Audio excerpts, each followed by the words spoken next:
Cuando este cuerpo hable una lengua razonable, cuando este calor emigre hacia mis labios, buscaré un modo de gritar su diálogo. Por este cuerpo abundan los fantasmas y la lluvia anclada entre sus dedos me dice que el mundo es uno y es terrible, aunque no existan palabras para callarlo. Blanco. Luis Alberto. Para mí, el ciclo más poderoso de la poesía de Luis Alberto empieza complejo. Esas provocaciones a los locos, los ovnis y las madrugadas son el signo benigno del que desea borrar del mapa ese bajío mostrenco y panistoide. Nada de maitines, sembremos zombies, y lo borró desde la ficción, desde la segunda naturaleza que es el poema, pero lo borró sobre todo en la vida real.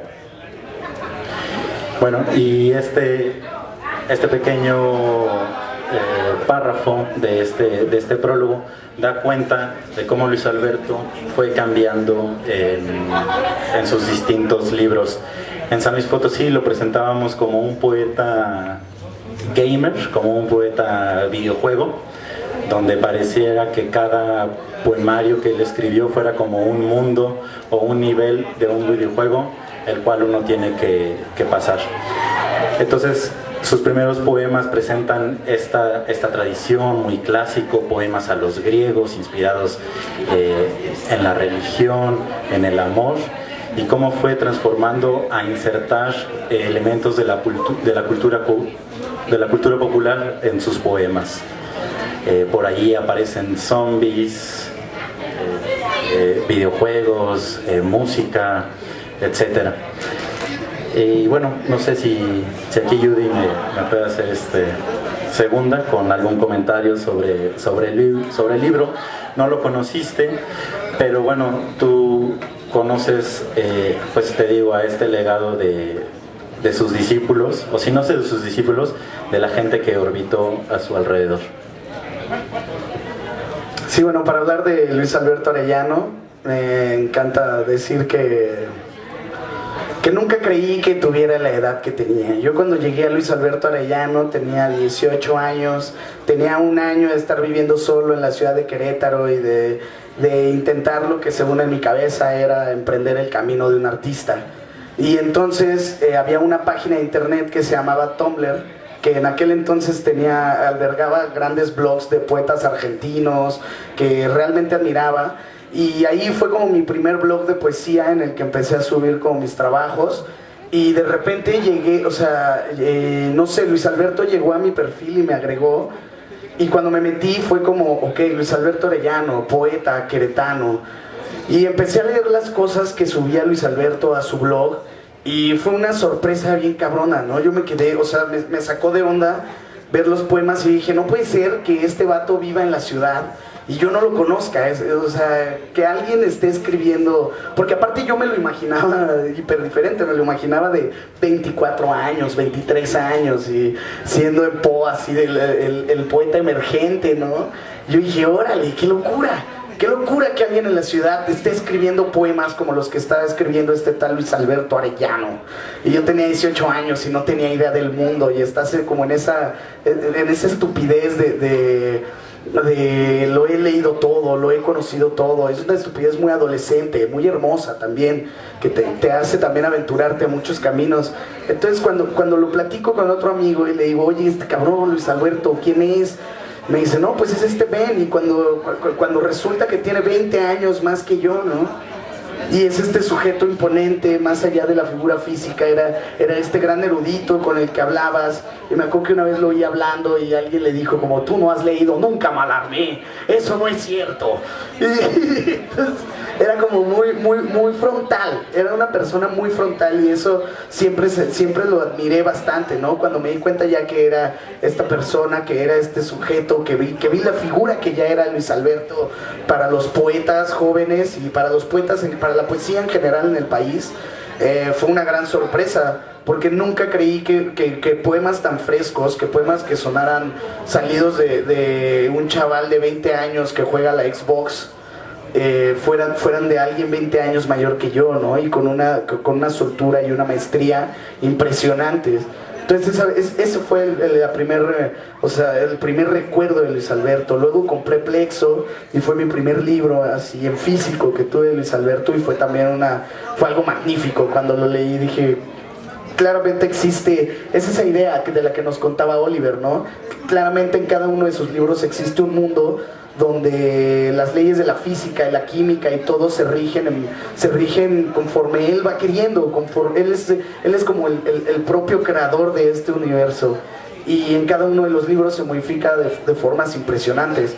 La verdad era un gran poeta. Lo último que hablé con él en internet, que nunca lo conocí así personal, nunca hablamos 2-3 cosas por internet, pero la última vez que lo vi, éramos vecinos en el centro, y la última vez que lo vi me señaló y me dijo, tú eres Judy Martínez.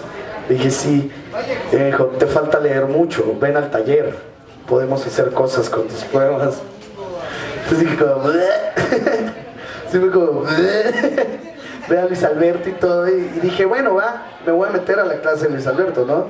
Y creo que lo necesito, me encanta y todo, y pues pum, llegó diciembre y pasó todo, y sucedió todo, y fue también una ola así de que estás viendo a todas estas personas en todo el país, todos estos poetas con los que has convivido, y cada uno de ellos fue como, ok, murió Luis Alberto Arellano, algo sucedió, no me imagino que debe de ser similar a cuando una estrella muere y todos los demás cosmógonas en el mundo dicen como una estrella murió, ¿no? Están muy pendientes de los astros, así como los poetas están pendientes de sus astros, y creo que este libro que se dieron a la tarea Oliver y compañía en recopilar es una cosa bellísima, y como queretano no creo que nada sea obligatorio para el humano realmente en la vida, pero sí es una remembranza bien bonita de lo que fue Querétaro en algún momento, y leer sus poemas nos llevan como a ese lugar. Entonces sí estaría padre que por ahí lo compraran o le echaran un ojo a Luis Alberto Arellano. Gracias, Judy. Justamente eso, en la mañana mencionaban que por ahí se escucha a nivel nacional que no se conoce la poesía en Querétaro, como tu comercial de ¿hay poesía en Querétaro? Bueno, Luis Alberto Arellano tenía este mundo de conexiones con los escritores a nivel nacional y a nivel internacional, que justamente cuando se fallece, pues se deja sentir esta ola de lamentos por su fallecimiento. Y bueno, quisiera platicarles más sobre este traslado cronológico que sucede en su obra, y retomo las palabras de Arturo Santana, donde nos dice que en Herradumbre, su libro de 2003, el discurso del poeta indaga un tono propicio para una estética en construcción. De ahí que las reminiscencias bíblicas y mitológicas se ensamblen con una vocación de ruptura constante, extendida en Pájaros, Raíces del Deseo, su libro de 2006. El sarcasmo y el humor negro corren paralelos con las líneas, no versos libres, sino anarquistas, en un pesado desorden coherente con el caos o con el desmadre, según se lea. Falda más jugosa no se ha bebido por estos bares, nos dice a pierna suelta en la cantina de Don Amado.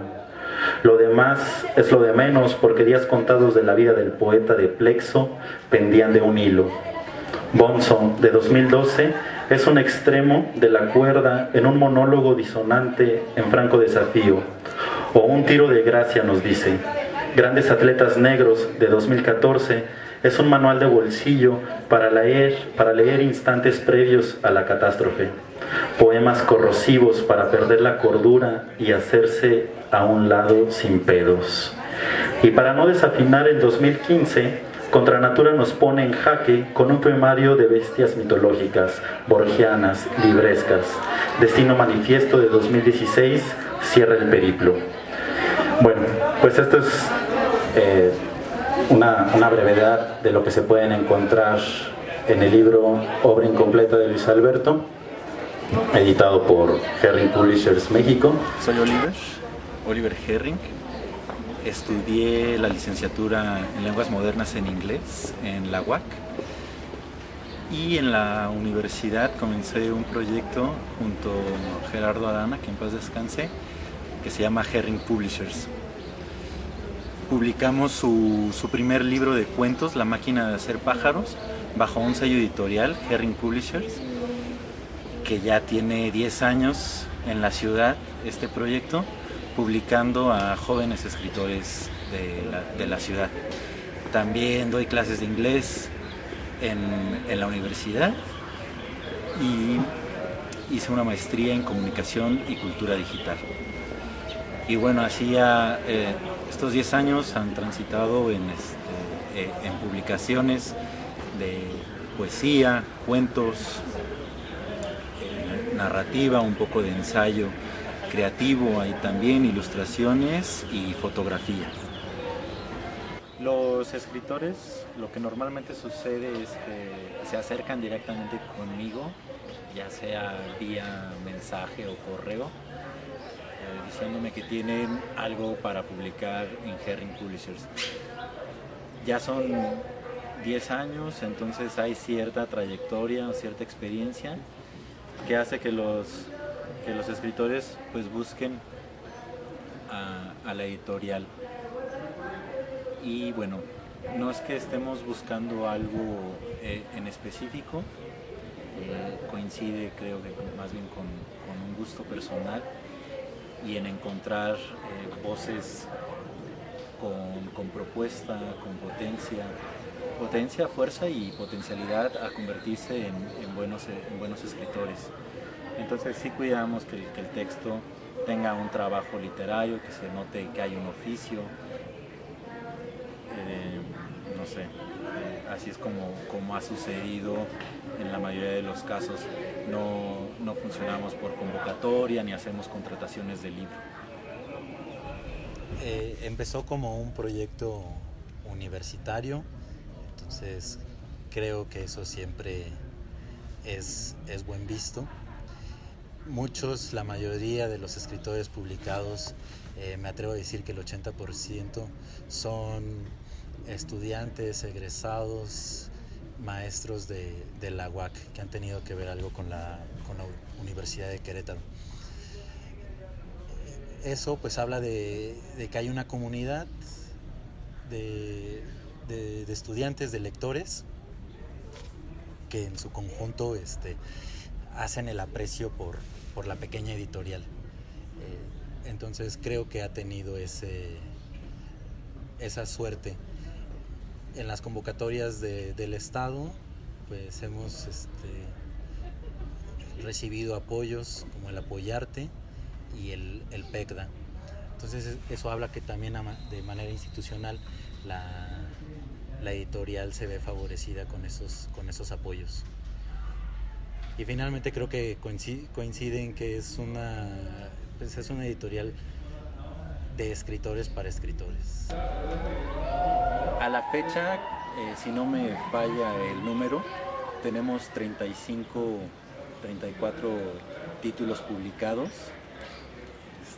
desde la primera, La máquina de hacer pájaros, la colección negra, donde aparece Bulgaria Mexicali y el primer libro de Horacio Barpola, la colección verde, la colección del seminario, publicamos a Ismael Velázquez Juárez, tenemos libros de ilustración como el Queretrash, de fotografía, de Adrián Ro, tenemos algunas chicas escritoras también, entre ellas Chio Benítez, Elis Cash y Rocío B. Ortiz, Elizabeth Acosta Aro.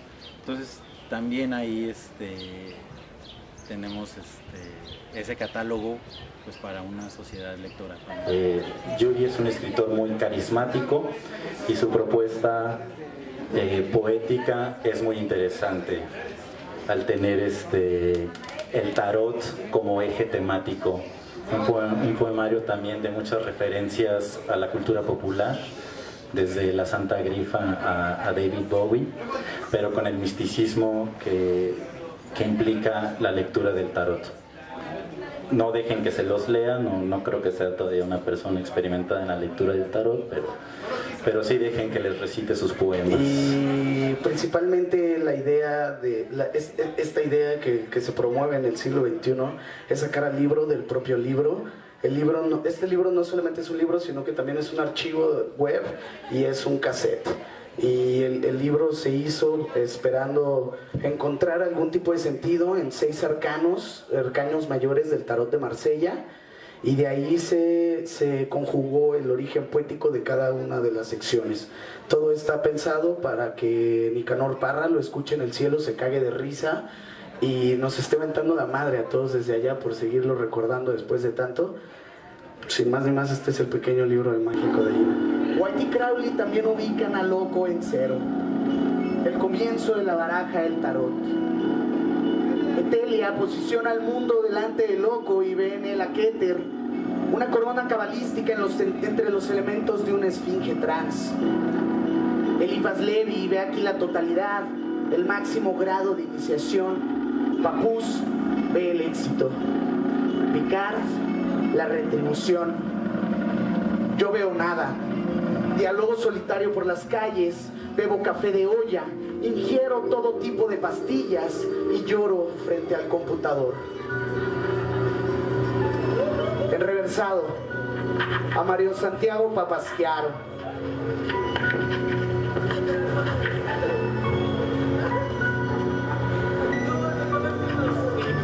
He viajado a islas desérticas en busca de un hechizo que me haga rico, que me cure el corazón.